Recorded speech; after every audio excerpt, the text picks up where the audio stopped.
Hydrogen chapter में hydrogen chapter में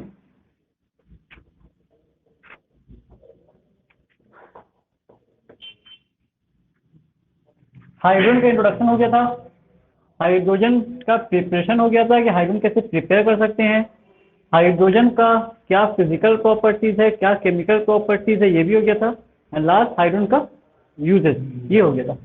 अब हाइड्रोजन का कंपाउंड, हाइड्रोजन कई तरह के कंपाउंड के फॉर्म में हो सकता है, उसी में से एक है हाइड्राइड। हाइड्राइड इसका जनरल कंपाउंड है। इस हाइड्राइड में एक दो हाइड्राइड नहीं है, बहुत हाइड्राइड है, और सारे हाइड्राइड्स को हम लोग वन बाय वन देखेंगे। उसके बाद एक टॉपिक बचा कंपाउंड्स ऑफ हाइड्रोजन। तो कंपाउंड्स ऑफ हाइड्रोजन में दो कंपाउंड होगा, हाइड्रोजन का दो मेजर कंपाउंड, एक होगा वाटर, एक होगा हाइड्रोजन पेरोक्साइड। दोनों का फॉर्मूला सेम टाइप का, सिमिलर टाइप का, H2O H2O2, दोनों सिमिलर दो कंपाउंड इसका हम लोग पढ़ेंगे। तो पहले हाइड्राइड स्टार्ट करते हैं। हाइड्राइड, हाइड्राइड देखिए तीन तरह का है। एक है जिसको हम लोग कहते हैं सॉल्ट हाइड्राइड, या फिर इसको कहते हैं फ्लाइन हाइड्राइड, या इसको आयनिक हाइड्राइड भी कहा जाता है, आयनिक हाइड्राइड, या अगर इसको और एक नाम बताएं हम तो इसको स्टोइकियोमेट्रिक हाइड्राइड भी कहते हैं, स्टोइकियोमेट्रिक हाइड्राइड। तो पहला हाइड्राइड है ये, जो कंपाउंड जो हाइड्रोजन से मिलकर बनेगा, और ये बनता है एस ब्लॉक एलिमेंट के द्वारा। एस ब्लॉक एलिमेंट के एलिमेंट हाइड्रोजन से कंबाइन करके कोई एग्जाम कंपाउंड बनाएगा, उसको क्या कहा जाएगा? सॉल्ट हाइड्राइड, या स्लाइन हाइड्राइड, या आयनिक हाइड्राइड, या फिर stoichiometric hydride. S block element कौन कौन सा है? Alkali metals, alkaline earth metals, lithium, sodium, potassium. इन सब के साथ अगर हाइड्रोजन है, वैसा हाइड्रोजन क्या कहलाएगा? ये वाला। सेकेंड है non stoichiometric hydride. Non stoichiometric hydride. अभी ये वर्ड का क्या मतलब है, वन बाय वन हम लोग जब देखेंगे तब वहां पर पढ़ेंगे इस वर्ड का क्या मतलब है। नॉन स्टोइकियोमेट्रिक हाइड्राइड, हाइड्राइड ऐसा भी हो सकता है जो नॉन स्टोइकियोमेट्रिक हो, जैसे ये बनाएगा डी ब्लॉक का एलिमेंट और एफ ब्लॉक का एलिमेंट। डी और एफ ब्लॉक के एलिमेंट के साथ अगर हाइड्रोजन कंबाइन है तो वो क्या कहलाएगा? Non stoichiometric hydride. ठीक है, उसमें स्टोइकियोमेट्रिक नॉन स्टोइकियोमेट्रिक का क्या मतलब है? स्टोइकियोमेट्रिक का मतलब हो गया कि रेशियो मेंटेन फिक्स आएगा। जैसे NaCl, कितना Na कितना Cl? 1 Na 1 Cl। ठीक है, तो चेंज तो नहीं कर रहा है। अगर एक Na के साथ एक Cl है तो 100 Na के साथ 100 Cl होगा, तो रेशियो हमेशा 1:1 मेंटेन रहेगा। लेकिन जब ऐसा रेशियो मेंटेन नहीं रहे तो उसको कहा जाएगा क्या? नॉन स्टोइकियोमेट्रिक, रेशियो मेंटेन नहीं रह पाएगा। थर्ड इज, देखिए एक हो गया आयनिक हाइड्राइड, एक क्या होना चाहिए? Covalent hydride. एक आयनिक है तो एक कोवैलेंट भी होना चाहिए, तो एक हो जाएगा कोवैलेंट हाइड्राइड। अब पीरियोडिक टेबल में एस ब्लॉक है, पी ब्लॉक है, डी ब्लॉक है, एफ ब्लॉक है। तो इसमें आप देख लीजिए एस ब्लॉक का एलिमेंट ये वाला हाइड्राइड बनाएगा, डी एंड एफ ब्लॉक वाला ये बनाएगा। बचा कौन सा ब्लॉक का एलिमेंट? पी ब्लॉक का एलिमेंट। तो पी ब्लॉक के एलिमेंट ये बनाते हैं, पी ब्लॉक के एलिमेंट से ये वाला हाइड्राइड बनता है। पी ब्लॉक का एलिमेंट ये वाला हाइड्राइड बनाएगा। तो स्टार्ट करते हैं सबसे पहले हम लोग सॉल्ट हाइड्राइड से। पहला नंबर स्टोइकियोमेट्रिक हाइड्राइड, और स्टोइकियोमेट्रिक हाइड्राइड या इसका मेजर नेम आयनिक हाइड्राइड। आयनिक हाइड्राइड में आयनिक बॉन्ड होगा, और कोवैलेंट हाइड्राइड में कोवैलेंट बॉन्ड होगा। तो पहले आयनिक हाइड्राइड ही देख लेते हैं। आयनिक हाइड्राइड ज़्यादा सिंपल है। आयनिक हाइड्राइड किससे किसके द्वारा बनेगा? एस ब्लॉक के एलिमेंट और ओनली एस ब्लॉक के एलिमेंट। एस ब्लॉक में कितना ग्रुप है? दो ग्रुप है। कौन कौन सा? अल्कली मेटल्स और एक अल्कलाइन अर्थ मेटल। तो अल्कली मेटल्स के द्वारा भी ये बनेगा, अल्कलाइन अर्थ मेटल के द्वारा ही बनेगा ये। तो अल्कली मेटल्स वाला अगर मान लीजिए हाइड्राइड बनता है तो अल्कली मेटल हाइड्राइड कहलाएगा। अल्कली मेटल्स में कौन कौन है? लिथियम है, सोडियम है, पोटेशियम है, रुबिडियम है, सीजियम है। फ्रांसियम तो पढ़ेंगे, रेडियो एक्टिव एलिमेंट होगी। और अल्कली मेटल के हाइड्राइड का जो फॉर्मूला होगा वो होगा एमएच। एमएच कहने का मतलब एक मेटल और एक हाइड्रोजन, रेशियो कितना है? 1:2। तो एल साथ में क्या जोड़ दीजिए? एच। क्या बन गया? Lithium hydride. NaH, KH, RbH, caesium. समझे? यहाँ पे हाइड्राइड पढ़ा जाएगा क्योंकि इस पे H पर क्या चार्ज है? माइनस चार्ज है। तो स्टोइकियोमेट्रिक हाइड्राइड पर जो हाइड्रोजन होगा उस पर ऑलवेज क्या होगा? Minus charge. ऑलवेज, हमेशा क्या होगा? माइनस, क्योंकि स्टोइकियोमेट्रिक हाइड्राइड बनेगा ही मेटल्स के साथ। तो ये एकदम परफेक्ट हाइड्राइड है क्योंकि ये मेटल के साथ बनता है और माइनस चार्ज पर ही होता है। ये इसका नाम क्या होगा? लिथियम हाइड्राइड, यही ना होगा। दूसरे वाले का क्या होगा? सोडियम हाइड्राइड हो जाएगा। इस तरीके से सबका नाम हो सकता है। Potassium hydride, rubidium hydride and caesium hydride, सबका नाम भी कंप्लीट करिएगा। उसके बाद ये अल्कली मेटल्स हो गया। सारा का सारा कैसे नेचर का है? आयनिक नेचर का, आयनिक बॉन्ड इनके बीच है। नेक्स्ट है अल्कलाइन अर्थ मेटल वाला hydride. Alkaline earth metal, alkali metal कौन सा है? ग्रुप 1। पीरियोडिक टेबल में वर्टिकल जो है वो क्या कहलाता है? ग्रुप। पहला वाला क्या कहलाएगा? ग्रुप 1। दूसरा वाला क्या कहलाएगा? ग्रुप 2। तो अल्कलाइन अर्थ मेटल जो है वो ग्रुप 2 वाले मेंबर का है। और इसका जो हाइड्राइड का फॉर्मूला होगा वो होगा MH2। ठीक है। और इसमें एक्सेप्शन बताएंगे क्या? पहले बेरिलियम देखिए, बेरिलियम का हाइड्राइड कैसा बनेगा? MH2, metal 1, hydrogen 2, BeH2। और क्या बनेगा? MgH2। और कैसा बनेगा? Beryllium, magnesium, calcium, then strontium, और उसके बाद बेरियम। तो रेडियम हटा दीजिए, बेरियम हाइड्राइड। ठीक है। तो इसका नाम होगा बेरिलियम हाइड्राइड, इसका नाम होगा मैग्नीशियम हाइड्राइड, कैल्शियम हाइड्राइड। ये दोनों का नेचर याद रखिए। ये दोनों कैसे नेचर का है? ये दोनों कोवेलेंट नेचर का है। इनके पास कोवेलेंट नेचर ज्यादा है। ये इसका एक्सेप्शन है। नाम में सबका नाम लिख लीजिएगा, नोट्स में नेम भी कंप्लीट कर लीजिएगा। जैसे कैल्शियम हाइड्राइड। ठीक है। अच्छा, इसमें खास बात क्या है कि इनका मेल्टिंग पॉइंट और boiling point, melting point and boiling point depend करता है उनके साइज पर। जैसे जैसे साइज बढ़ेगा मेल्टिंग बॉइलिंग पॉइंट घटेगा। तो ये था हम लोग का साल्ट या सलाइन हाइड्राइड के बारे में। नेक्स्ट आते हैं किसके बारे में? Non stick. इसको थोड़ा सा जगह यहाँ पर, क्योंकि मेन जो इम्पोर्टेंट उसके लिए उतना जगह चाहिए। वो नॉन स्टिक कोवेलेंट हाइड्राइड, वही मेन डिटेल है हम लोग का। इसको ऐसे यहाँ पे एडजस्ट कर देना। Melting point and boiling point depend करेगा किस पर? साइज पर। इस हिसाब से मेल्टिंग पॉइंट बॉइलिंग पॉइंट किसका ज़्यादा होना चाहिए? जिनका साइज ज़्यादा उनका मेल्टिंग बॉइलिंग पॉइंट कम, साइज किसका ज़्यादा है तो इनका मेल्टिंग बॉइलिंग पॉइंट कम होगा। इनका मेल्टिंग बॉइलिंग पॉइंट छोटा आता है, एकदम क्लोजली पैक रहता है। सेकंड कौन सा आ गया? Non stoichiometric hydride. वो इतने छोटे से में हो जाएगा। नॉन स्टोइकियोमेट्रिक हाइड्राइड में, नॉन स्टोइकियोमेट्रिक हाइड्राइड में रेशियो मेंटेन नहीं रहेगा। नाम सही समझ में आ रहा है? Non stoichiometric hydride, non stoichiometric hydride में रेशियो मेंटेन नहीं रहेगा। जैसे एक एग्जांपल बताते हैं, जिरकोनियम, सुनिए नाम, डी ब्लॉक का एलिमेंट है। कौन सा होता है? Scandium, titanium, vanadium, chromium. वो तो ऐसे चला गया, ऐसे ही बताइए, बताइए ऐसे वाले में। वो एटॉमिक नंबर नहीं बताइए, सीक्वेंस बताइए ऐसे। हाँ, टाइटेनियम के नीचे टाइटेनियम, जिरकोनियम, हाफनियम, रदरफोर्डियम, ऐसे ना है। तो पहले titanium, then zirconium, hafnium, rutherfordium. तो जिरकोनियम कौन सा ब्लॉक का एलिमेंट मिल रहा है? डी ब्लॉक का एलिमेंट। इसके साथ हाइड्रोजन का फॉर्मूला ऐसा होता है, Zr तो 1 है, लेकिन हाइड्रोजन 1.30 से लेकर के 1.75 तक।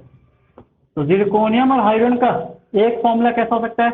Zr1 H1.3, Zr1 H1.4, Zr1 H1.5, 1.55। हाँ नहीं नहीं, ये रेशियो है, टू लिखते हैं, ये रेशियो फिक्स है ना, 1:2। इसका रेशियो फिक्स नहीं है, 1:this या फिर 1:, ये और यहाँ से यहाँ इसके बीच में नंबर सही है। तो जिरकोनियम और हाइड्रोजन का हाइड्राइड बहुत सा बनेगा, एक दो नहीं बनेगा, समझे? और कैसे कैसे रेशियो में बनेगा? इस रेशियो में। मान लो इसको हम 100 से मल्टीप्लाई कर दिए, हटा दो, 100 से मल्टीप्लाई कर दिए, ये हो गया Zr 100, ये हो गया 130। 100 जिरकोनियम तो 130 किसका एटम? हाइड्रोजन का। और अगर 100 इससे मल्टीप्लाई कर दें तो जिरकोनियम 100, हाइड्रोजन 175। तो रेशियो कितना हो रहा है? 100 × 175। रेशियो बहुत ज्यादा अलग हो गया। तो जिरकोनियम और हाइड्रोजन का कभी फिक्स रेशियो में कंपाउंड नहीं बनेगा, इसको क्या कहा जाएगा? समझे? यही नॉन स्टोइकियोमेट्री का मतलब होता है, रेशियो मेंटेन नहीं रहेगा, रेशियो हमेशा फिक्स नहीं रहेगा। और इसमें नोट पॉइंट याद रखना है कि ग्रुप 9, ग्रुप 7 से group 7, group 8 and group 9 does not form hydride,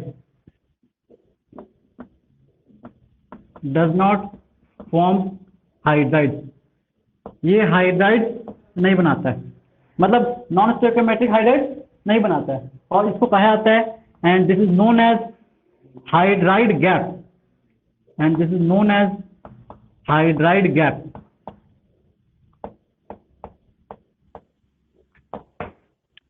ठीक है? तो ये इसका नॉन स्टोइकियोमेट्रिक हाइड्राइड्स के बारे में था। अब आते हैं मेन जो हम लोगों को पढ़ना है, वो है कोवेलेंट हाइड्राइड्स। कोवेलेंट हाइड्राइड्स को डिटेल में हम लोग देखते हैं। कोवेलेंट हाइड्राइड एक दो नहीं है, कई है। पी ब्लॉक एलिमेंट में कितना ग्रुप है? पी ब्लॉक में टोटल कितना ग्रुप है? 5 ग्रुप है। पी में कितना दोनों कैपेसिटी है? 6 का, तो 6 ग्रुप होगा, है ना। डी में कितना कैपेसिटी है? 10 का, तो 10 ग्रुप है उसमें। एस में कितना कैपेसिटी? 2 का, तो 2 ग्रुप है। तो पी में ज्यादा ग्रुप है, तो पी वाले में आते हैं हम लोग। पी ब्लॉक कौन सा हाइड्राइड बनाएगा? Covalent hydride. और ये कोवेलेंट हाइड्राइड को 3 तरीके से हम लोग बांट सकते हैं। कोवेलेंट हाइड्राइड, ये कोवेलेंट हाइड्राइड 3 तरीके से बांट देंगे। बनेगा किसके द्वारा? पी ब्लॉक एलिमेंट्स के द्वारा। पी ब्लॉक एलिमेंट बनाएगा, इसको 3 पार्ट में बांटते हैं।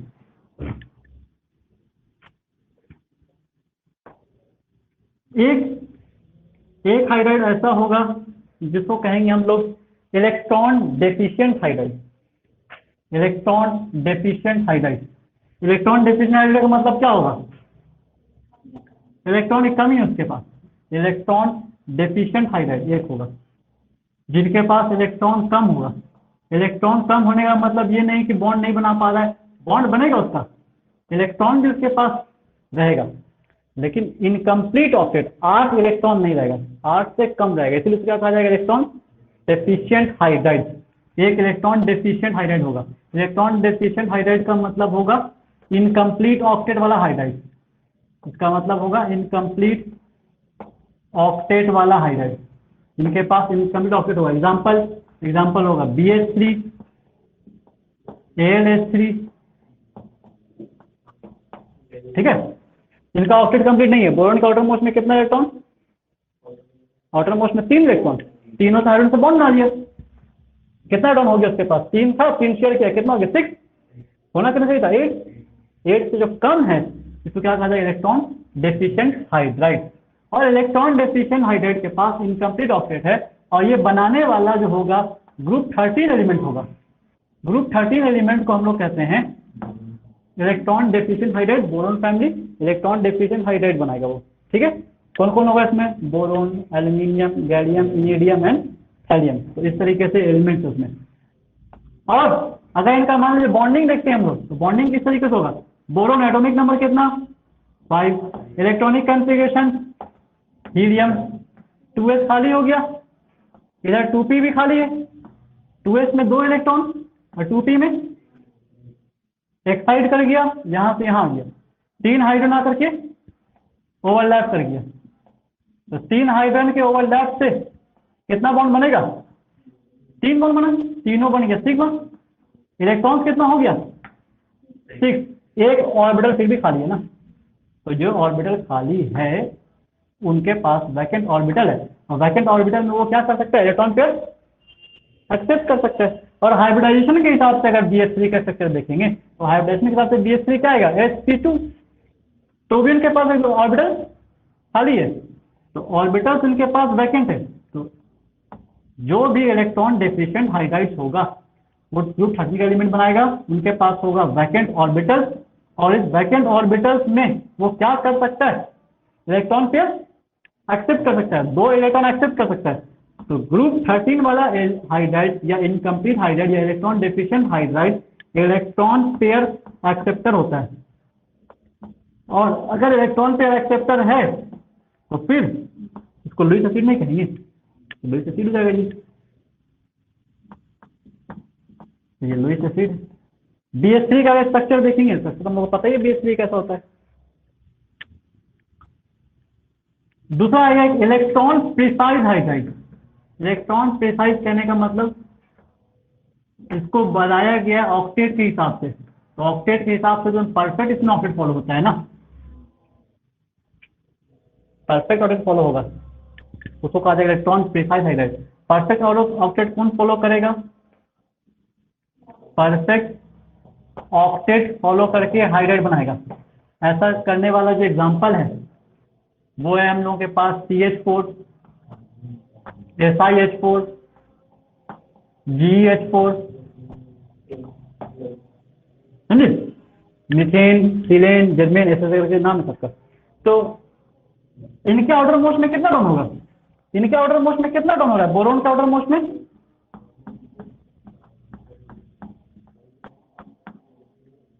कितना इलेक्ट्रॉन 6, 1 2 3 4 5 एंड, समझे क्या कह रहे हैं। और एक ऑर्बिटल क्या है इसके पास, वैकेंट, तो वैकेंट ऑर्बिटल तो फिर प्लेन कैसे बाहर रहेगा ना, तो प्लेन के बाहर वाला कैसे दिखा रहे हैं, खाली ऑर्बिटल इसके पास, इस वैकेंट ऑर्बिटल में क्या कर सकता है वो, इलेक्ट्रॉन पेयर एक्सेप्ट कर सकते हैं, तो इलेक्ट्रॉन से एक्सेप्ट हो जाएगा। हाइब्रिडाइजेशन अगर इसका लिखना चाहेंगे तो क्या लिखेंगे, हाइब्रिडाइजेशन sp2, ज्योमेट्री क्या होगा, ट्राइगोनल, ट्राइगोनल प्लेनर, शेप भी क्या होगा, शेप भी सेम होगा क्योंकि कोई लोन पेयर तो है नहीं, समझे। एक लेकिन इनके पास क्या, pure orbital, pure P orbital है और वो खाली है, उसमें इलेक्ट्रॉन पे एक्सेप्ट कर सकता है। इसके बारे में अगर कभी हम लोग करेंगे तो इसको बनाने वाला जो एलिमेंट है उनके ऑर्डर मोस्ट में 4 इलेक्ट्रॉन पहले से था, 4 शेयर कर लिया, हो गया कितना 8।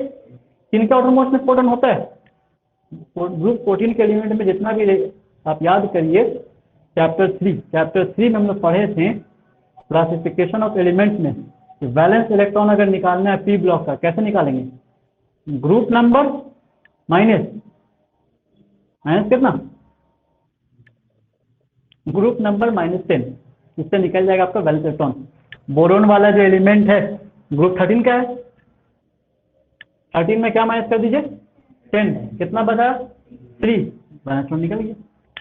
14 ग्रुप वाले का निकालना होगा तो 4 निकलेगा, 15 ग्रुप वाले का, तो जिनके आउटर मोस्ट में 4 इलेक्ट्रॉन है वही इस तरह कंपाउंड बना सकता है परफेक्ट ऑक्टेट वाला, तो कौन बना पाएगा, जो ग्रुप 14 का एलिमेंट है, ग्रुप 14 का element group number 14 -10, balance electron कितना देगा 4, तो जिनके आउटर मोस्ट में 4 है वही बना पाएगा ये, और जिनके आउटर मोस्ट में 4 होता है तो जो भी ग्रुप 14 का एलिमेंट है पीरियोडिक टेबल में जो भी ग्रुप 14 का एलिमेंट है ये बनाएगा इलेक्ट्रॉन प्रिसाइज हाइड्राइड। और इलेक्ट्रॉन प्रिसाइज हाइड्राइड में अगर मान लीजिए CH4 का एग्जाम्पल हम देखते हैं तो कार्बन एटॉमिक नंबर 6 है, याद कर लीजिए। ऐसा वाला स्ट्रक्चर हम लोग कई बार देखे थे केमिकल बॉन्डिंग में। आउटर मोस्ट शेल में कितना इलेक्ट्रॉन एक्साइट करके यहाँ आ जाएगा, है ना। हाइड्रोजन एक बार इससे ओवरलैप कर जाएगा, एक बार इससे, एक बार इससे और एक बार इससे। कितना बॉन्ड बनेगा? 4 सिग्मा बॉन्ड बन जाएगा। और हाइब्रिडाइजेशन के हिसाब से देखें तो हाइब्रिडेशन के हिसाब से भी देख चुके हैं हम लोग। हाइब्रिडेशन के हिसाब से कैसे बनाते हैं? सी एच एच एक प्लेन के बाहर ले लेते हैं और एक बोर्ड के, ये दोनों है बोर्ड पर, ये बोर्ड के बाहर की तरफ और ये वाला बोर्ड के पीछे की तरफ। बॉन्ड एंगल यहाँ लिख पाए थे हम लोग, कितना होता है? 109.5 डिग्री। यहाँ बॉन्ड एंगल कितना आ जाएगा? 120 डिग्री। ये सब चीज देखे थे हम लोग केमिकल बॉन्डिंग में। अब इसमें कितना सिग्मा बन रहा है? 1 2 3 4 4 सिग्मा। हाइब्रिडेशन कितना आएगा? sp3 आ जाएगा हाइब्रिडेशन। 1 s 3 p sp3। इसमें 1 s 2 p sp2 और 1 s 1 p क्या बनेगा? 1 s 4 p क्या बन जाएगा? 1 s 4 p क्या बनेगा? 4 p होता ही नहीं है, 4 p होता है क्या? 3 p होता है। वो इतना सोच में पड़ गया सब यार, बाप रे क्या सर बोल दिए sp4 sp4 पढ़े नहीं हम sp4 sp4 होगा ही नहीं। ज्योमेट्री क्या होगा? टेट्राहेड्रल। अब याद हो गया है, पढ़ाई चल रहा है, मतलब एग्जाम नजदीक है ना, 29 को तो एग्जाम ही है, इसीलिए पढ़ाई चल रहा है। और जिनका एग्जाम नहीं है वो भी पढ़ रहा है, वही वो लोग पढ़ रहा है। शेप भी वही होगा, टेट्राहेड्रल शेप होगा। अच्छा, वैकेंट ऑर्बिटल होगा क्या इनके पास? नहीं होगा। इलेक्ट्रॉन को एक्सेप्ट कर पाएगा क्या?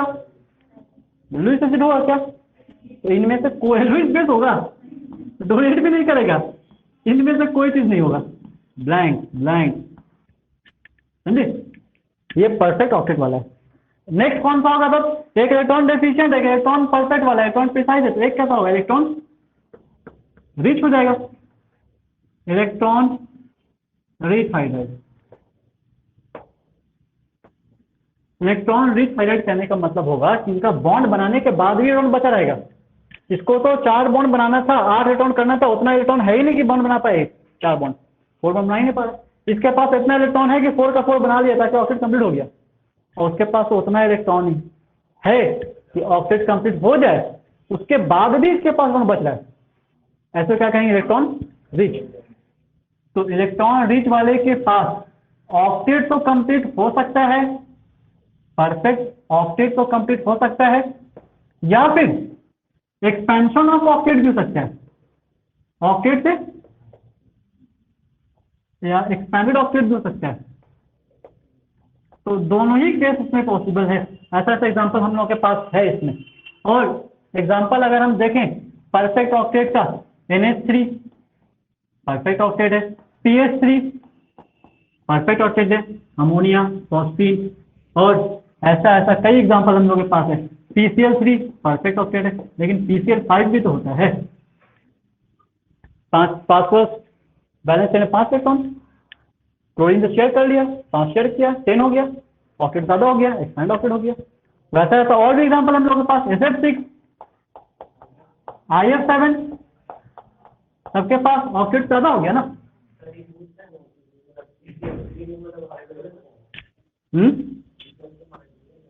किसमें? हाँ, हम बस एक्सपैंड ऑक्टेट का मतलब बता रहे हैं, हाइड्रोजन नहीं बता रहे हैं। हाइड्राइड के बारे में बात नहीं कर रहे हैं, अभी इसको अंडरलाइन में हटा देंगे उसको। हम बस बता रहे एक्सपैंड ऑक्टेट बनाने वाला ग्रुप, एक्सपैंड ऑक्टेट बनाने वाला इसी में छुपा हुआ है, जो 8 से ज्यादा बना सकता है। लेकिन ये हाइड्राइड वाला नहीं है, इसको हटा के चलेंगे हम। ये तो हम एक्सपैंड ऑक्टेट के नीचे लिख रहे हैं, इसको मतलब बताने के लिए बस। अच्छा, उसके बाद इलेक्ट्रॉन रिच इसको क्यों कह रहे थे? इलेक्ट्रॉन रिच कारण बता दें, इलेक्ट्रॉन रिच क्यों कह रहे हैं? इलेक्ट्रॉन रिच कहने का मतलब है ऑक्टेट कंप्लीट होने के बाद भी इसके पास क्या बच रहा है? लोन पेयर बच रहा है, इसके पास भी क्या बच रहा है, समझे? तो ऐसा ऐसा हम लोग के पास इसमें ग्रुप मिलेगा। एग्जांपल इसका और भी है, H2S, HCl, सब हाइड्राइड ही कहलाएगा। तो आप क्या बता सकते हैं उसमें कौन कौन सा एलिमेंट होगा जिनके पास बॉन्ड बनाने के बाद, ऑक्टेट कंप्लीट करने के बाद भी इलेक्ट्रॉन बचा रह जाए? नहीं, उनको पढ़ा दीजिए, वो तो हाइड्रोजन है वो सब, वो तो हम एक्सपैंड ऑक्टेट के लिए बस लीजिए। हाइड्राइड जो है जिसमें हाइड्रोजन होगा, समझे? तो एग्जाम्पल हो गया, ये सब कौन से ग्रुप के हैं? 14 हो गया। ग्रुप 15 एलिमेंट हो सकता है, ग्रुप 16 भी होगा, एंड ग्रुप 17 का एलिमेंट होगा। HCl हैलोजन है ना, Cl कौन सा ग्रुप का? 17 का हैलोजन ग्रुप। 6 सल्फर 16 और नाइट्रोजन फास्फोरस। अगर सबका स्ट्रक्चर देखें, NH3 याद आ रहा है, NH3 कैसा होगा? ऐसा, यही ना होगा NH3, हाइब्रिडाइजेशन sp3 हो जाएगा, तब रिवाइज भी हो जाएगा आपका ज्योमेट्री, टेट्राहेड्रल होगा। sp3 के लिए ज्योमेट्री हमेशा फिक्स्ड है, और लोन पेयर आ गया फिर शेप वेरी कर जाएगा। शेप कैसा होगा? तो लोन पेयर को हटा दिए शेप के लिए, पिरामिड शेप बन जाएगा। पिरामिड का बेस होगा ट्राइंगल, नाम हो जाएगा ट्रायगोनल पिरामिडल। ये सब केमिकल बॉन्डिंग में हम लोग डिटेल में देख चुके हैं, ट्रायगोनल पिरामिडल। और दूसरा आते हैं, CH3 सेम बनेगा। H2S कैसा बनेगा? सल्फर का आउटर मोस्ट में कितना इलेक्ट्रॉन? 6, 2 शेयर कर लिया हाइड्रोजन से, बचा कितना? 4। 4 मतलब कितना lone pair? 2 lone pair, 2 lone pair और 2 हाइड्रोजन से बॉन्ड आया, कितना सम हो गया?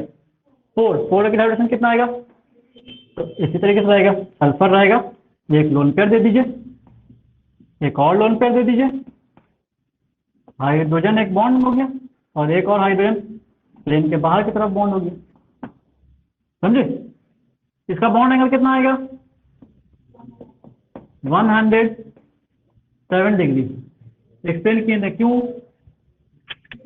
Lone pair bond pair repulsion, ये दोनों रिपल्शनों को दबा देगा, सप्रेस कर देगा इसको।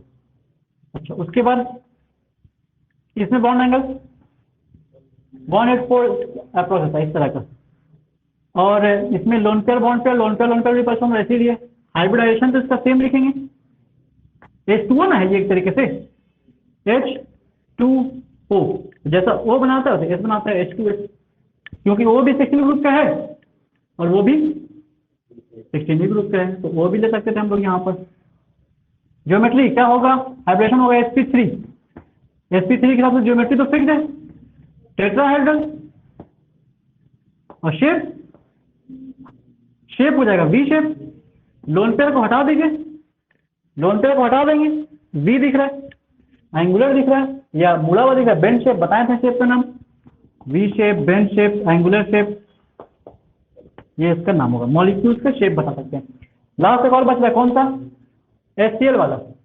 HCl का एग्जांपल बता दीजिए कैसे बनेगा? सेंटर एटम कौन है? क्लोरीन का एटम मोशन में कितना इलेक्ट्रॉन? 7 से एक शेयर कर दिया, बचा कितना? 6 बचा, मतलब कितना लोन पेयर? 3 लोन पेयर, एक शेयर किया, एक बॉन्ड बना, सम कितना आएगा? 4 की हाइड्रोजन कितना आ जाएगा? sp3। तो Cl ऐसे ले लीजिए, Cl के साथ H बॉन्ड बना, ये तो बॉन्ड जानते ही आप लोग, इसमें बस 3 लोन पेयर दिखा दीजिए, 3 लोन पेयर, एक बॉन्ड पेयर, सम कितना आ रहा है? 4। तो 4 की हाइड्रोजन तो पता ही है आपको। तो इस तरीके से इसमें कंपाउंड जो बन रहा है वो sp3 वाला, हाइड्रोजन वाला, जिनका ज्योमेट्री टेट्राहेड्रल है, और शेप के बारे में इसमें क्या बोलिएगा? लीनियर शेप बन जाएगा। साल लोन पे बढ़ा दीजिएगा, स्ट्रेट लाइन दिखेगा, तो शेप में हो जाएगा लीनियर। अब देखिए, कंपाउंड बॉन्ड बना लिया, ऑक्टेट कंप्लीट भी हो गया, लेकिन ऑक्टेट कंप्लीट होने के बाद भी इनके पास इलेक्ट्रॉन पेयर बच रहा है। इसके पास इलेक्ट्रॉन पेयर बचा, तो जिनके पास इलेक्ट्रॉन पेयर है वो इलेक्ट्रॉन पेयर डोनेट कर सकता है। तो इनके पास इलेक्ट्रॉन पेयर होता है, हैविंग इलेक्ट्रॉन पेयर। तो जो भी इलेक्ट्रॉन रिच हाइड्राइड्स है उनके पास इलेक्ट्रॉन ज्यादा होगा, इसलिए हम लोग इसको इलेक्ट्रॉन रिच कहते हैं। इलेक्ट्रॉन पेयर होने के कारण इनके पास इलेक्ट्रॉन पेयर होगा, इसी इलेक्ट्रॉन पेयर को क्या कहते हैं? Lone pair.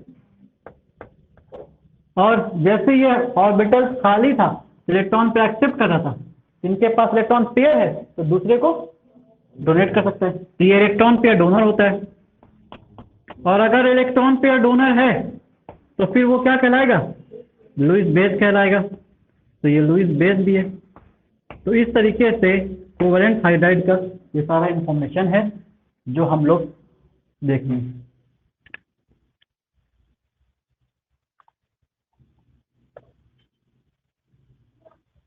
HCl HF same बनेगा,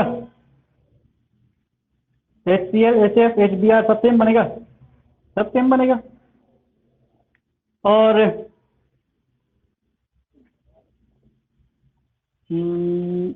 H2O H2S ये सेम बनेगा, NH3PH3 सेम बनेगा।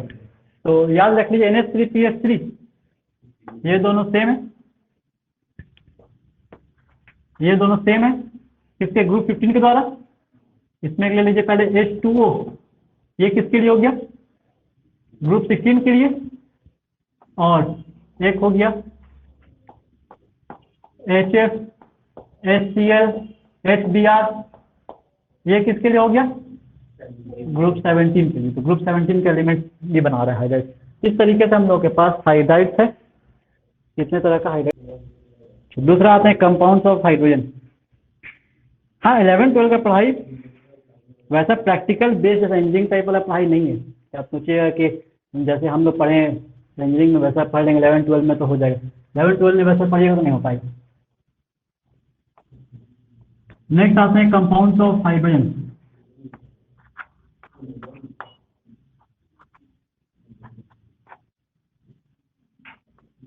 क्लास 11 तो ज़्यादा सीखने वाला है, इसीलिए ज़्यादा चीज़ सीखिए। क्लास 12 में जितना भी चीज़ है वो सब कॉन्सेप्ट बेस्ड रहेगा। तो अगर आप वहाँ पर सोचिए कि रट कर पास हो जाएंगे तो बहुत मुश्किल है, ठीक है। खास करके केमिस्ट्री में, केमिस्ट्री का ऑर्गेनिक केमिस्ट्री क्लास 12 में तो बहुत प्रॉब्लम कर देगा। कंपाउंड्स ऑफ हाइड्रोजन जैसा हम बताएं आपको, दो कंपाउंड है। कौन कौन सा, ये दो कंपाउंड पढ़ना है हम लोग को। एक compound H2O water, first compound is water. Second compound नहीं, सेकंड कंपाउंड H2O2 बोल रहे, नाम बताओ। हाइड्रोजन परऑक्साइड, सेकंड कंपाउंड ये, ठीक है। फर्स्ट कंपाउंड का स्टडी स्टार्ट करते हैं। सबसे पहले वाटर के बारे में पढ़ते हैं। वाटर का molecular formula, chemical formula, chemical formula भी H2O ही। और अगर आपको इसमें हम बताएं मॉलिक्यूलर फॉर्मूला केमिकल फॉर्मूला, तो इनऑर्गेनिक कंपाउंड का molecular formula chemical formula different नहीं होता है, अक्सर आपको क्या मिलेगा, सेम। ऑर्गेनिक कंपाउंड का molecular formula chemical formula different रहता है। H2O इसका नेम, इसका नाम हाइड्रोजन ऑक्साइड भी है, हाइड्रोजन ऑक्साइड भी इसका नाम है, ठीक है। हाइड्रोजन हाइड्रोक्साइड भी नाम है इसका, हाइड्रोजन हाइड्रोक्साइड, ठीक है। इसका IUPAC नेम एक्वा भी है।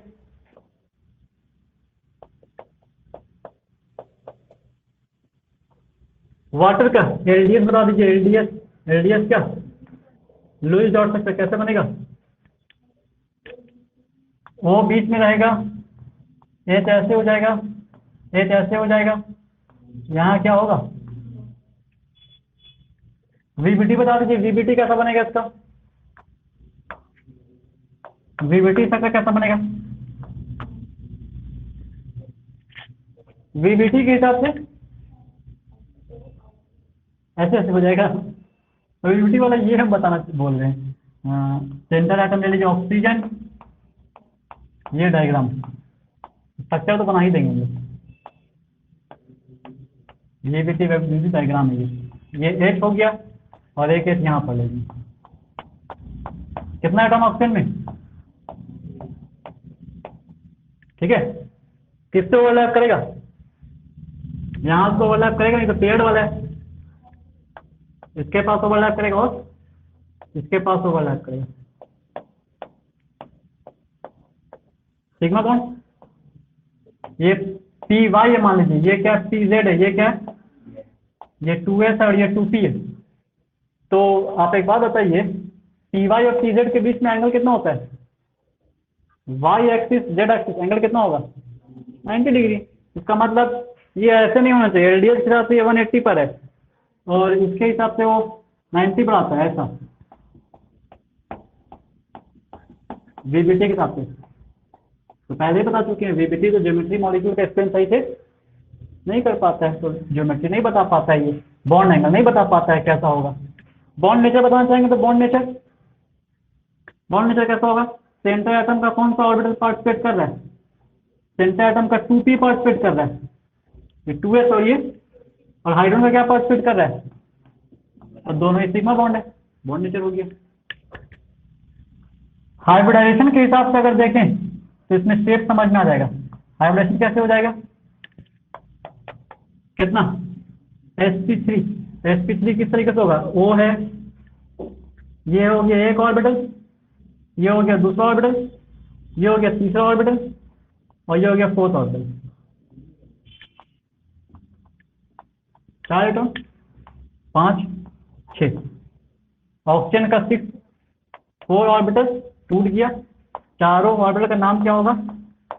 sp3, ये भी sp3, ये भी sp3, ये भी एक एस और 3 की sp3। हाइड्रोजन आगे ओवरलैप करेगा, किससे ओवरलैप करेगा? हाइड्रोजन का एस आगे ओवरलैप करेगा किससे? ये 1s है, किससे ओवरलैप करेगा? जिसमें पेयर्ड है या जिसमें अनपेयर्ड है? तो इसमें आके हाइड्रोजन 1s ओवरलैप कर गया। हाइड्रोजन का 1s का शेप कैसा है? स्फेरिकल, इलेक्ट्रॉन शेयर कर लिया।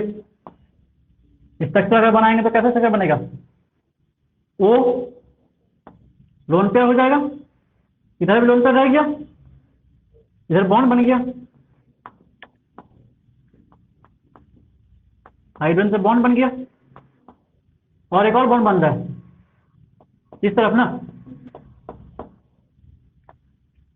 ठीक है। इन दोनों का बॉन्ड एंगल कितना होता है? 104.5 डिग्री।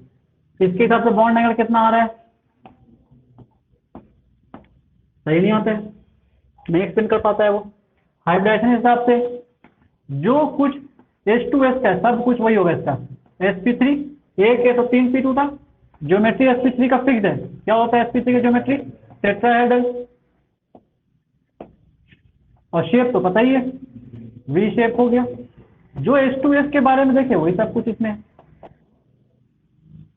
ठीक है। इतना कुछ इसके बारे में हम लोग देखते हैं। अच्छा, क्वेश्चन है 104.5 डिग्री क्यों हो गया, जबकि sp3 में तो 109.5 डिग्री होता है।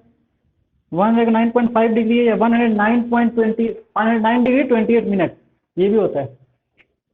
तो रिपल्शन रीजन क्या लिखिएगा? Region lone pair repulsion, bond pair repulsion, इसमें बता चुके हैं। ज्यादा होता है सबसे ज्यादा किसका? लोन पेयर का रिपल्शन, उससे कम ये लोन पेयर है, इन दोनों की रिपल्शन होगा, दोनों दूर भागेगा।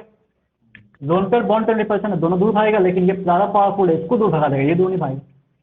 इसको दूर भगा दिया, ये वाला इसको दूर भगा दिया, दोनों आपस में सट गया। सटने से होना चाहिए था 109, हो गया कितना? 104, तो कम हो गया।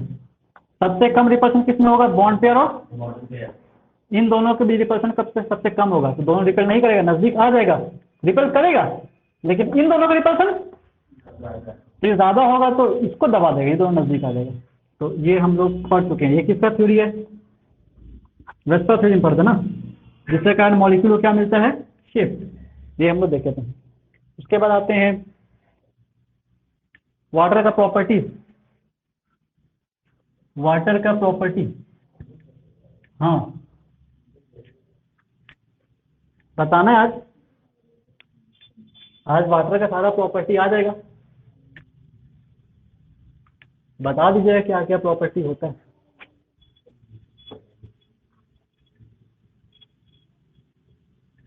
जल ही जीवन है, ठीक है ना। तो हम लोग जीवन के बारे में पढ़ रहे हैं।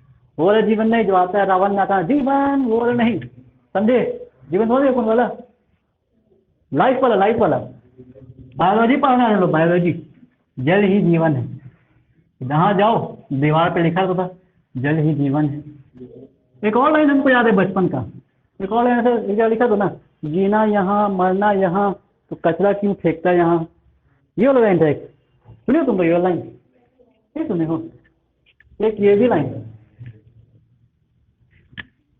हम सोचे कि कौन यहाँ पे आए कचरा जगाता है, कौन जीता है, कोई नहीं जीता है। वाटर के प्रॉपर्टीज पे आते हैं। वाटर का प्रॉपर्टी बहुत सिंपल सिंपल है। सबसे पहले physical property, physical property, physical properties में वाटर का कलर होता है, हो गया प्रॉपर्टी। क्या है इसमें, कुछ है, कुछ नहीं है, कलरलेस होगा। कुछ सुगंध होता है, कुछ उसका दुर्गंध होता है, कुछ नहीं होता है, ऑर्डरलेस है ये। और नहीं, हमको तो टेस्ट लगता है भाई, थोड़ा सा आयरन लगता है पानी पीने में, बासी वाला पानी का बात कर रहे हैं हम। प्योर वाटर का टेस्ट, हम लोग H2O का बात कर रहे हैं। जो पीते हैं हम लोग H2 नहीं पीते हैं, H2O के साथ तो कुछ आयरन पीते हैं, मैग्नीशियम आयरन भी रहता है, तो उसका थोड़ा टेस्ट बन जाता है, ऐसा नहीं एकदम टेस्टलेस रहता है। कैसे तुम लोग बोले टेस्ट रहता है, हमको तो टेस्ट लगता है। हाँ, वो मिट्टी में टेस्ट लगता है, उसका थोड़ा टेस्ट आ जाता है। और क्या कर सकते हैं, हाईली सॉल्युबल यूनिवर्स सॉल्वेंट होता है, यूनिवर्सल सॉल्वेंट है वो। इसमें कुछ भी आकर के अक्सर कंपाउंड इसमें मिक्स हो ही जाता है, ठीक है। अच्छा, वाटर एक कैसा कंपाउंड है, पोलर कि नॉन पोलर। अगर H2O के स्ट्रक्चर देखें हम इस तरीके से बनाए थे, H2O के स्ट्रक्चर HOH, इधर लोन पेयर हो गया, इधर लोन पेयर हो गया। डायपोल मोमेंट का डायरेक्शन, एक इधर हो गया, एक इधर हो गया, एक नहीं नहीं, ये भी तो ऊपर जाएगा ना, और ये भी। तो नेट डायपोल मोमेंट का कितना आता है, नॉन जीरो, जीरो नहीं आता है। ये पोलर नेचर का, पोलर नेचर, और पोलर नेचर है तो जितना भी इस यूनिवर्स में पोलर टाइप का कंपाउंड होगा सबको अपने अंदर थोड़ा सा डिसॉल्व कर ही देगा। पोलर नेचर है, पोलर नेचर का मतलब हो जाएगा नेट डायपोल कितना है उसका, नॉन जीरो, जीरो नहीं होगा, -2 आ जाएगा, -2, -2 आएगा, नहीं आएगा, कैसे आ जाएगा। नेट डायपोल मोमेंट का डायरेक्शन फॉर्मूला क्या था, डायपोल मोमेंट कभी नेगेटिव नहीं आता है, mod of charge into distance ही ना सर, तो नेगेटिव को भी क्या कर देगा, पॉजिटिव कर देगा। तो नेगेटिव नहीं आएगा, इसका मतलब होगा कि म्यू नेट कुछ ना कुछ होगा जो कि जीरो से ग्रेटर होगा, जीरो से स्मॉलर नहीं होगा, नेगेटिव का कोई चांस नहीं है। इसका melting point, melting point water का होता है, वाटर का मेल्टिंग पॉइंट पिघलता है वो, पहले तो पिघला हुआ है वो। तुम लोग मेल्टिंग पॉइंट के बारे में बात करवा रहे हो, बॉइलिंग पॉइंट क्या हो, बॉइलिंग पॉइंट कितना होता है, केल्विन में हम जानना चाह रहे थे। 373 केल्विन, डिग्री में कितना आता है, 100 डिग्री से। फ्रीज होता है क्या, कितने पर, 0 डिग्री पर। केल्विन में जानना चाह रहे थे हम तो, -373। ओहो, ये तो मेरे पास पहले वर्ड है, -373, उसे भी -373 केल्विन अचीव नहीं कर पाएगा कोई, इतना कम हो जाएगा वो। गलती से होगी, नहीं नहीं, इससे ज़्यादा सोचना नहीं, गलती से होगी। 273 केल्विन, 273 केल्विन कितना आ जाएगा, 0 डिग्री सेल्सियस। और वाटर का कई फॉर्म होता है, वाटर अगर इस फॉर्म में है, क्या कहेंगे उसको, सॉलिड, सॉलिड तो लिख ही दिए, आइस कहेंगे, ठीक है। वाटर ऐसा भी हो सकता है लिक्विड फॉर्म में हो, तब क्या कहेंगे उसको, वाटर ही कहेंगे। हाँ, वो तो हमको पता ही नहीं था, ठीक है। ये हो गया water, water vapour, water vapour, ये वाला हमको नहीं पता था, ये वाला हमको बताया है। और एक और हम जानना चाह रहे हैं, वाटर का गैसीय, ये स्टीम है, तो ये कौन सा है, ये गर्म वेपर, ठीक है। वाटर को बॉयल कर दीजिए, वेपर बनेगा ना, वो गर्म वेपर, वो क्या कहलाएगा? स्टीम। लेकिन जो आसमान में उड़ रहा है बादल के फॉर्म में, वो कैसा है? वाटर वेपर है, वो ठंडा वाला है, गर्म नहीं है वो। ज़्यादा ठंडा होगा तो फिर क्या कर देगा?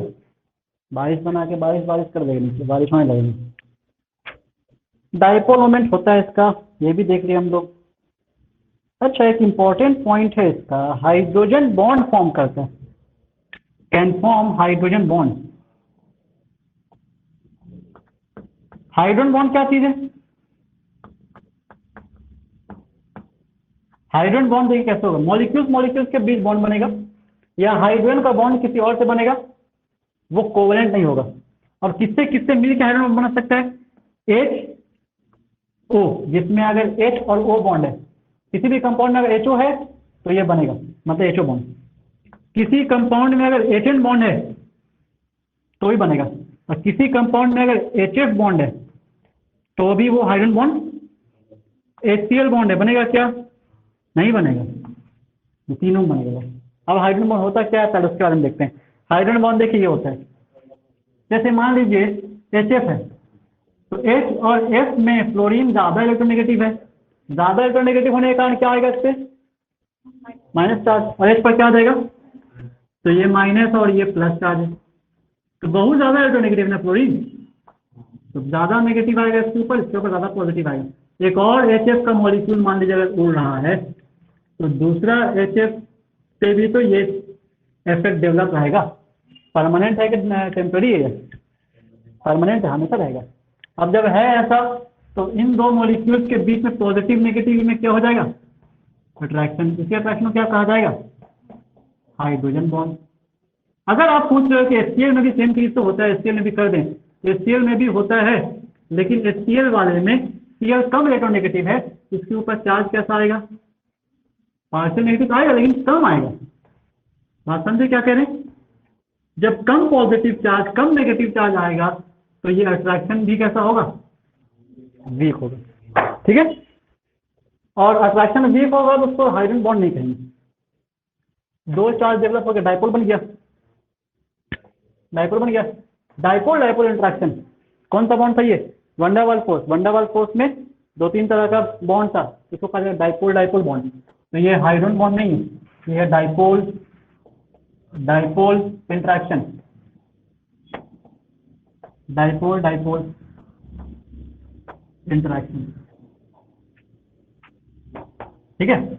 H2O में बनेगा, H2O में देखिए HO बॉन्ड होता है, H2O में HO बॉन्ड होता है कि नहीं होता है? तो हाइड्रोजन बॉन्ड बनाएगा। कैसे बनाएगा? मान लीजिए कि H2O लेंगे, H2O ऐसा ना होगा, H2O इस तरीके से। डाइपोल मोमेंट का डायरेक्शन किस तरफ? इस तरफ। इस पर क्या आएगा? नेगेटिव। इस पर क्या आएगा? H और O में ज्यादा नेगेटिव कौन है? ऑक्सीजन। इस पर एक और नेगेटिव आ जाएगा, इस पर एक और पॉजिटिव आ जाएगा। ये तो H2O का एक मॉलिक्यूल है, H2O का दूसरा मॉलिक्यूल मान लीजिए ले लीजिए, H2O का दूसरा मॉलिक्यूल, तो दूसरे मॉलिक्यूल में तो एक चीज डेवलप रहेगा, माइनस, और इस पर क्या? और माइनस प्लस के बीच में क्या हो जाएगा? ये अट्रैक्शन ही कहलाएगा। क्या चीज? समझे? यही चीज कहलाएगा हाइड्रोजन बॉन्ड। तो हाइड्रोजन बॉन्ड ये कहलाता है। वाटर का आते हैं केमिकल प्रॉपर्टी।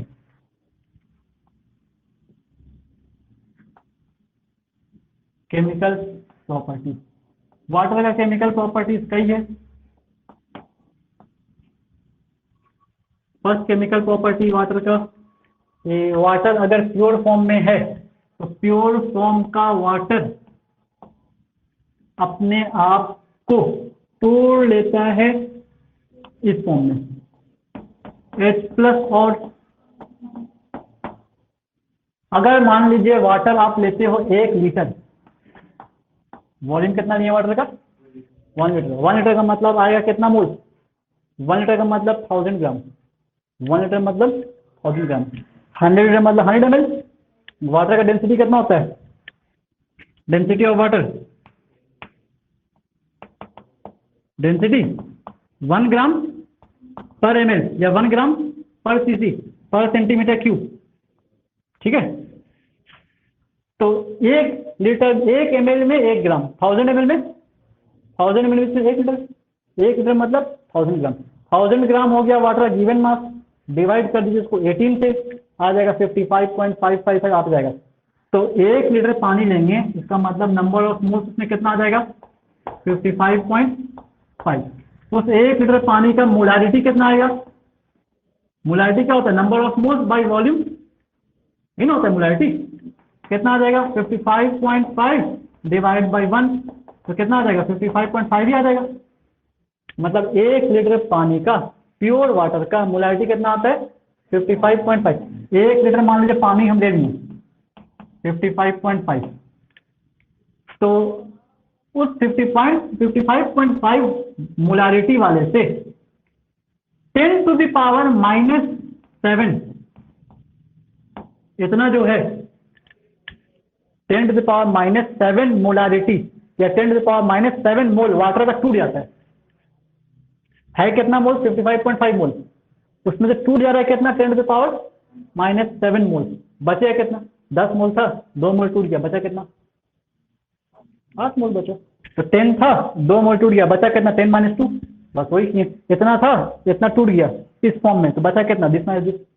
अच्छा ये जो बचा 1 मोल से ये कितना मोल बना, ये 1 है तो ये भी कितना है, तो 10 टू द पावर -7 टूटेगा तो ये भी कितना बनेगा 10 टू द पावर माइनस, और ये भी कितना बनेगा 10 टू द पावर माइनस,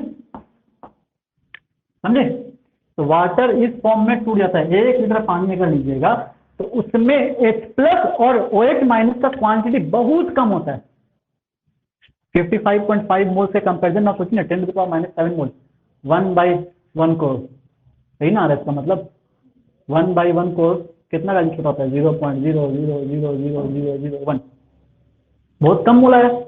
उतने कम मोल्स में H+ का पार्टिकल कितना होगा, बहुत ज्यादा, बहुत कम होगा। तो प्योर वाटर में आयन बहुत कम होता है, ना के बराबर, इसीलिए प्योर वाटर इलेक्ट्रिसिटी कंडक्ट नहीं करता। Distilled water, demineralised water electricity conduct नहीं करता क्योंकि उनके पास आयन से ना के बराबर एकदम बहुत कम।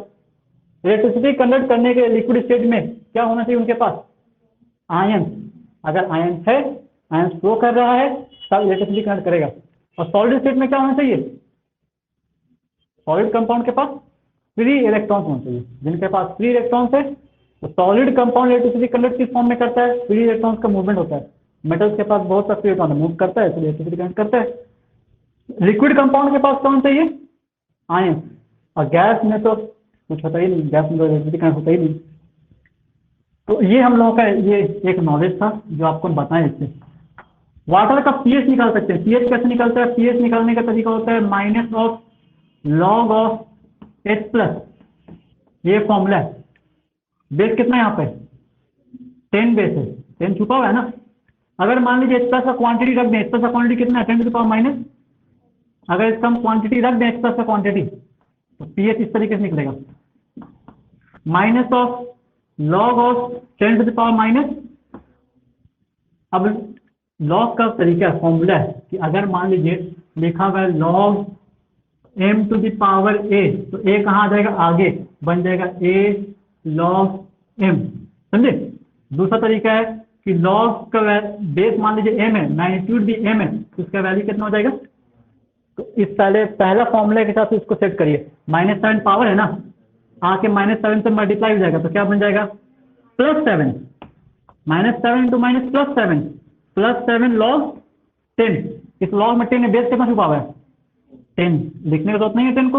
log बेस 10 मैग्नीट्यूड भी 10, बेस और मैग्नीट्यूड सेम होगा, वैल्यू कितना देगा, मतलब log 10 का वैल्यू 1 है। तो जब भी हम लोग log 10 कहीं पर लिखा हुआ देखेंगे उसका वैल्यू कितना ले लेंगे, समझे। तो log 10 का वैल्यू 1 है, तो 1 इंटू 7 कितना देगा, इसका मतलब इसका पीएच कितना होता है। तो प्योर वाटर का पीएच कहता है 7। दूसरा प्योर वाटर को हम लोग न्यूट्रल भी कहते हैं। क्यों न्यूट्रल कहते हैं, इनके पास जितना ही H+ है उतना ही, समझे, इसलिए तो क्या कहा जाता है न्यूट्रल। अगर मान लीजिए किसी के पास H+ ज्यादा है, OH- कम है, तब क्या कहेंगे उसको एसिडिक। H+ कम है, OH- ज्यादा है, क्या कहा जाएगा बेसिक। घर में हम लोग कभी कभी देखिए स्टोमक में एसिडिटी आता है, एसिडिटी। एसिडिटी का मतलब क्या हुआ, एसिडिटी का मतलब हो गया OH- का क्वांटिटी बढ़ जाना। तब क्या करते हैं, हम थोड़ा नींबू ड्रिंक कर लेते हैं, है ना। थोड़ा सा नींबू ड्रिंक कर लीजिए, नींबू का रस पी लीजिए थोड़ा सा, नींबू में क्या मिलेगा एसिड है, उसमें H+ मिल जाएगा।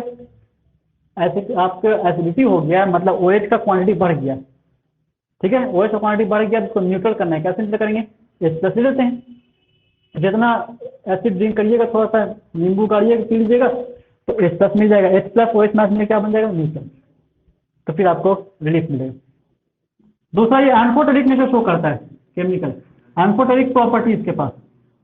एम्फोटेरिक नेचर कहने का मतलब, एम्फोटेरिक नेचर कहने का मतलब क्या होगा, एसिडिक भी और बेसिक भी। टाइम बदल कितना होगा, एसिडिक और बेसिक दोनों। पहला, ये एसिड से भी रिएक्ट कर सकते हैं, H2O एसिड से रिएक्ट कर रहा है HCl, तो कंपाउंड क्या बना देगा, कंपाउंड बना देगा H3O प्लस Cl-। ठीक है। दूसरा, ये बेस से भी रिएक्ट कर सकता है, बेस से H2O प्लस NH3। NH3 एक बेस है, कैसे पता चला, NH3 के पास क्या है, लोन पेयर डोनेट कर सकता है, लोन पेयर डोनर क्या कहलाता है, लुईस बेस, एक तरह का बेस भी है। ये वाटर से रिएक्ट कराता है, वाटर का दो फॉर्म है, H+ और, तो वाटर का दो फॉर्म था, H+ और OH-, है ना, उसका H+ रिएक्ट करके इससे क्या बना दिया, NH4+, और OH- क्या हो गया, प्लस। तो ये क्या कहलाता है, एम्फोटेरिक नेचर। तो बेस के पास, ये वाटर के पास ये सब प्रॉपर्टी है, तो वो एम्फोटेरिक नेचर शो करता है। अच्छा, बेस वाटर एक रिडॉक्स रिएक्शन भी शो करता है, रिडॉक्स रिएक्शन, रिडॉक्स रिएक्शन भी शो करता है, क्लास 10 का रिएक्शन है ये। सोडियम वाटर के अंदर रख दिए, क्या मिल जाएगा, NaOH plus H2, revolution of hydrogen gas. कैसे पता रिडॉक्स रिएक्शन है, इसमें आप देख लीजिए, चार्ज बढ़ रहा है, चार्ज घट रहा है। सोडियम पे चार्ज कितना है, 0, यहाँ पे सोडियम पे चार्ज कितना है, चार्ज बढ़ गया, ऑक्सीडेशन हो गया। हाइड्रोजन पे इस पे चार्ज +1 है, जबकि हाइड्रोजन पे यहाँ चार्ज 0 है, चार्ज घट गया, रिडक्शन हो गया। तो चार्ज बढ़ना, चार्ज घटना रिडॉक्स रिएक्शन कहलाता है। तो वाटर रिडॉक्स रिएक्शन भी शो करता है। उसी तरीके से वाटर का हाइड्रोलिसिस भी कर सकते हैं हम लोग। हाइड्रोलिसिस, वाटर का हाइड्रोलिसिस करने का मतलब होगा कि वाटर रिएक्ट कर जाए किसी कंपाउंड के साथ, हाइड्रोलिसिस रिएक्शन भी शो करता है। एक ये भी प्रॉपर्टी दिखा, इसको ही बता देते हैं।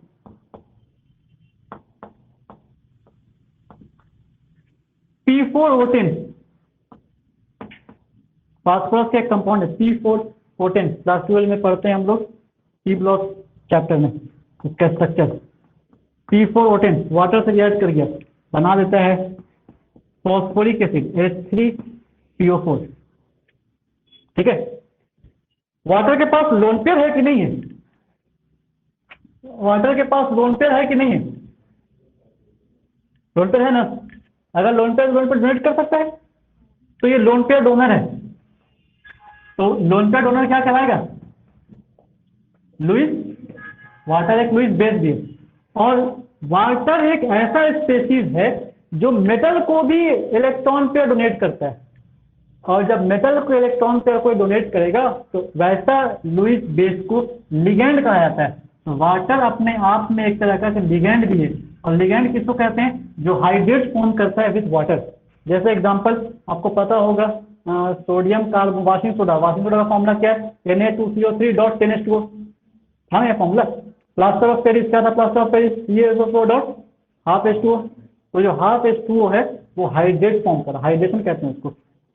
तो ऐसा ऐसा कई हाइड्रेट फॉर्म करता है वाटर। एक एग्जांपल, और ये पढ़ते हैं हम लोग क्लास 12 में, हाइड्रेट का फॉर्मेशन करता है, हाइड्रेट बनाता है। हाइड्रेट कैसे बनाता है, हाइड्रेट का एग्जांपल दिखाते हैं, Cr(H2O)(6)Cl3। इसमें H2O कितना है, 6। ये H2O इलेक्ट्रॉन पेयर डोनेट कर देता है, किसको डोनेट कर रहा है, Cr को, समझे। तो ऐसा कंपाउंड जिसमें कोई कंपाउंड इलेक्ट्रॉन पेयर डोनेट करे मेटल को, उसको क्या कहा जाएगा, लिगेंड। तो वाटर एक तरह का लिगेंड भी है। और ये जो कंपाउंड बना लोन पेयर डोनेट करने का है, उसको कहते हैं हाइड्रेट बनना। तो हाइड्रेट भी बनाता है वाटर, वाटर हाइड्रेट बनाया। फिर इसके बारे में डिटेल हम लोग क्लास 12 में पढ़ते हैं, इसका नाम लिखने का तरीका है। तो ये सब कुछ कंपाउंड था वाटर का। बाकी वाटर का और बहुत सा आप लोग हाइड्रेट हाइड्रेट जानते ही हो। वॉशिंग सोडा में होता है, प्लास्टर ऑफ पेरिस में होता है, ब्लू विट्रियोल में होता है, ग्रीन विट्रियोल में होता है। ब्लू विट्रियोल क्या, CuSO4 5H2O, green vitriol FeSO4 .7H2O। ये सब कंपाउंड है जिसमें .H2O अगर लगा हुआ है, क्या समझ लीजिएगा उसको। .H2O लग क्या आ गया, मतलब हाइड्रेट है। इसको आप ऐसे भी लिख सकते हो, इसको ऐसे। इसको लिखने का तरीका, ये तो मॉडर्न फॉर्म लिख रहे हैं, IUPAC इंटरनेशनली ऐसे लिखा आता है। इसको लिखने का तरीका एक ऐसे भी है, CrCl3 डॉट, समझे। जैसे वाशिंगटन लिखा होता है ना Na2CO3 डॉट 10H2O, तो इसको क्या कहा जाएगा, हाइड्रेट, हाइड्रेट फॉर्म कर रहे हैं। अब वो जो हम लिखे हैं ना, ये मॉडर्न फॉर्म में लिखे हैं। इसका मतलब हम ये बताना चाह रहे हैं कि H2O इलेक्ट्रॉन का डोनेट कर देता है किसको, सेंट्रल एटम को। ये सेंट्रल एटम कहलाता है क्रोमियम, इसको डोनेट कर दिया। डोनेट करने वाला क्या कहलाता है, लिगेंड। ये सब हम लोग का वाटर का सारा प्रॉपर्टी ऑलमोस्ट हम लोग का फिनिश हो गया।